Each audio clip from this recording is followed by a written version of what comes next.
সকালে উঠে সমস্ত কাজ সেরে নিয়ে স্নান করে এখন শাড়ি পরে বসে পড়েছি রান্না করতে। আমিও আছি, দিদি আছে, দুজনে আছি। আর আজকে ভীষণ একটা আনন্দের দিন। এদিকে যে দেখো একটা উলানে ও স্নান করে শাড়ি পরে নিয়েছে, আর দিদি একটা উলানে রান্না করছে, ওইদিকে পায়েস হচ্ছে। আর এদিকে আমি ডাল সিদ্ধ করতে বসিয়েছি। যাই হোক বন্ধুরা, শুভ সকাল বন্ধুরা, তোমরা সব কেমন আছো? আশা করছি তোমরা সবাই ভালো আছো। তোমাদের ভালোবাসায় আমরাও ভালো আছি। আর আমি অনেক দিন পর একটা বড় ভিডিও করছি, কিছু মনে করো না, বড় ভিডিও দিতে পারছি না, সময়ও নেই। আর এদিকে সরস্বতী ঠাকুর উঠেছে, গান চলছে, তাই জন্য হয়তো শুনতে একটু অসুবিধা হবে। যাই হোক, আজকে ভীষণ তো আনন্দ হচ্ছে। আর এদিকে সব সবজি নিয়েও বসে পড়েছি। দেখো কি কি সবজি নিয়েছে। এখানে আছে মাছ, কুমড়ো আছে, ধনেপাতা আছে, আলু আছে, আরও সবজি ওই ওখানে আছে। আর ওই যে পাপার বাবা ঘুরছে। আর এখানে কাজু কিশমিশটা ভিজিয়ে রেখেছি, পায়েসে দেওয়া হয়ে গেছে। আর এটা হবে চাটনির জন্য ভিজিয়ে রেখেছি। আর এদিকে ডাল ফুটছে। আর আমি এখন সুটি টুটিগুলো তারপরে তোমাদের দেখাবো কি কি রান্না করব না করবো, সবটাই তোমাদের দেখাবো। আর আজকে কিসের আনন্দ সেটাও দেখাবো, ঠিক আছে? ডালটা সিদ্ধ হয়ে যাওয়ার পরে আমি নামিয়ে নিয়ে তারপর কড়া বসিয়ে দিয়ে তেজপাতা, কাঁচা লঙ্কা, পেঁয়াজ আর টমেটো দিয়ে ভালো করে কষা করে নিয়ে শুঁটিটা দিয়ে দিয়েছি। আর দিদি এদিকে শিম ভাজা, বেগুন ভাজাগুলো করে নিচ্ছে, আর আমি এদিকে ডাল, চচ্চড়ি এগুলো করে নেব। এদিকে ভালো করে মশলাটা কষে নিয়েছি, আর একটু আদাও দিয়েছি। মশলা বলতে কিছুই মশলা না, শুধু ওই যে পেঁয়াজ আর টমেটো এগুলো দিয়েছি। আর এখনকার সময় শুঁটি দিয়ে ডাল খেতে বেশ ভালোই লাগে। আর এটা ছিল মুগ ডাল, মাছের মাথা দিলে আরও ভালো লাগতো, তো আমি নিরামিষি মতনই করেছি। পেঁয়াজ দিয়েছি, যেহেতু নিরামিষি বলে যায় না, পেঁয়াজ দিয়েছি, ডালটা দিয়ে দেয়। আর পর একটু ভালো করে নাড়িয়ে নিয়েছি। আর ডাল হয়ে যাওয়ার পরে নামিয়ে নিয়ে আমি আবার তেজপাতা, শুকনো লঙ্কা আর এখানে একটু পাঁচ ফোড়ন দিয়ে দিয়েছি, কারণ চাটনিটা বসিয়ে দেবো। চচ্চড়ির আনাজটা এখনও কাটা হয়নি, ভাবলাম কেন উলনটা বন্ধ হয়ে যাবে, টমেটোমের চাটনিটা বসিয়ে দিই। আর এখানে অল্প করেই টমেটো নিয়েছি, বেশি চাটনি করব না, ওই জন্য অল্প করেই টমেটো কেটেছি।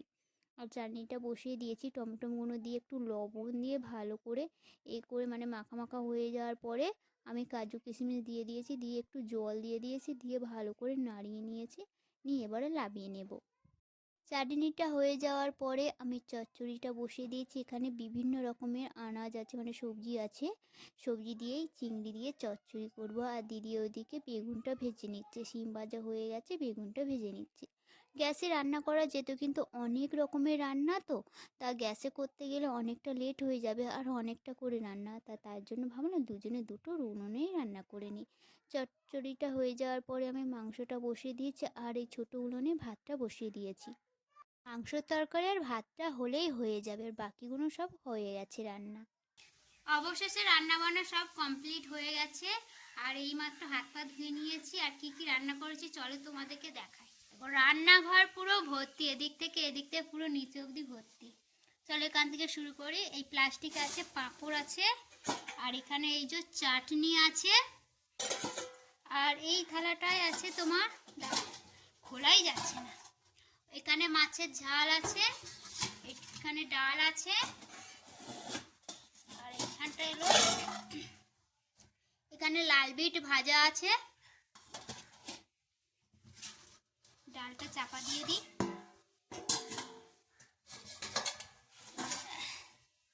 থালা বাটি রান্নাঘরে পুরো ভর্তি। এখানটায় বাঁধাকপি চিংড়ি দিয়ে যে চচ্চড়িটা বানিয়েছি না, সেই চচ্চড়িটা এই যে এখানটা আছে। আর এখানটায় আছে তোমার ভাজা করেছিলাম 5 রকমের ভাজা, আলু ভাজা, শিম ভাজা, কুমড়ো ভাজা, বেগুন ভাজা, আর ওখানে আছে লাল বিট ভাজা, আর হাঁড়িতে আছে পায়েস।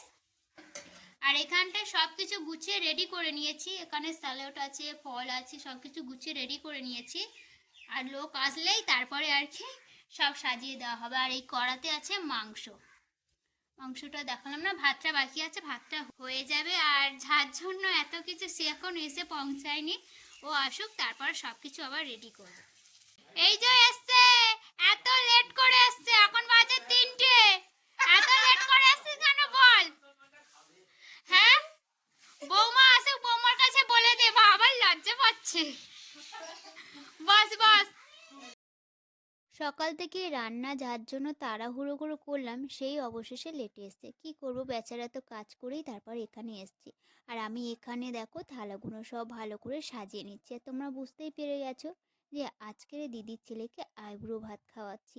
মেজদি আর আমি দুজনে একসাথেই খাওয়াচ্ছি, যেহেতু আমরা দুজন একসাথে থাকি, আমরা দুজন, তাই আমরা ভাবলাম দুজনে একসাথেই রান্না করি, করে ওকে আইবুড়ো ভাত খাই দিই। এখানে ৫ রকম মিষ্টি আছে, ৫ রকম ফল আর স্যালাড আছে ২ রকম, আর বাঁধাকপি দিয়ে চচ্চড়ি, তারপর ৫ রকম ভাজা, পাঁপড় ভাজা, চাটনি, ডাল, মাছের ঝাল, অনেক রকমের রান্না হয়েছে। আর এখানে মেসো একটু আশীর্বাদ করে দিচ্ছিল। আর যেহেতু আমিও ছোট, ওর থেকে দিদিও ছোট, কিন্তু সম্পর্কে বড়, আমরা ওর মাসি হই।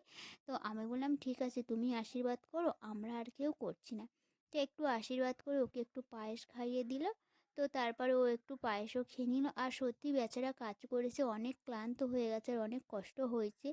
তো আমি বললাম তাড়াতাড়ি খেয়ে নে। আর এখন বাজে 3:30। তো ওকে আইবুড়ো ভাত একটু খাওয়ানোর পরে তো ও বললো মাসি তোমরা সবাইও একসাথে বসে পড়ো, আমরা সবাই একসাথে খাই। তো সেই জন্য সবাই আমরা একসাথে বসে পড়েছি। আর পাপা এখানে দেখো দুষ্টুমি করছে, আর ও একা খাবে বলছিল। আমি বলি না তোমাকে খেতে হবে না, আমি হাতে তুলে তোমাকে খাইয়ে দিচ্ছি। সন্ধেবেলা ও রেডি হয়ে যাচ্ছে বাড়িতে যাওয়ার জন্য। আমি বললাম আজকে থাক। ও বললো না মাসি থাকবো না, কালকে আবার ডিউটিতে যেতে হবে। আর ও এখনও ছুটি নিচ্ছে না, কারণ সামনে যেহেতু বিয়ের ডেট ঠিক হয়ে গেছে, তা ওর জন্য আর ছুটি নিচ্ছে না। তখন তো ছুটি নিতে হবে। আর ও রেডি সেডি হয়ে বেরিয়ে গেল, আর আমরা একটু আগিয়ে দিতে গেলাম। আর মেসো আর কি কি বলবো, দুজনের এত মিল কি বলবো। তাই আমাদের রাস্তার এদিকে অন্ধকার, ও তো চলে গেল। তারপর এখন বাজে 9টা, আমরা সবাই খেতে বসেছি, কারণ সকাল থেকে ভীষণ কষ্ট হয়েছে। দিদি আর আমি একটুও বসিনি, সমানে কাজ করে যাচ্ছি, রান্নাবান্না সব করে যাচ্ছি। আর জামাইবাবু চলে আসার পরে আমরা খেতে বসেছি। জামাইবাবুর আজকে ডিউটিতে যেতেই হয়েছে। আর এখানে দুপুরে যা রান্না করেছিলাম সেই দিয়েই আর কি খেয়ে নিচ্ছি। যাই হোক, রাতে আমরা খেয়ে নিই। তোমরা আমার ভিডিওটা দেখো, আর ভিডিওটা ভালো লাগলে অবশ্যই আমার পাশে থেকো। আমি ভিডিওটা এখানে শেষ করছি। টাটা।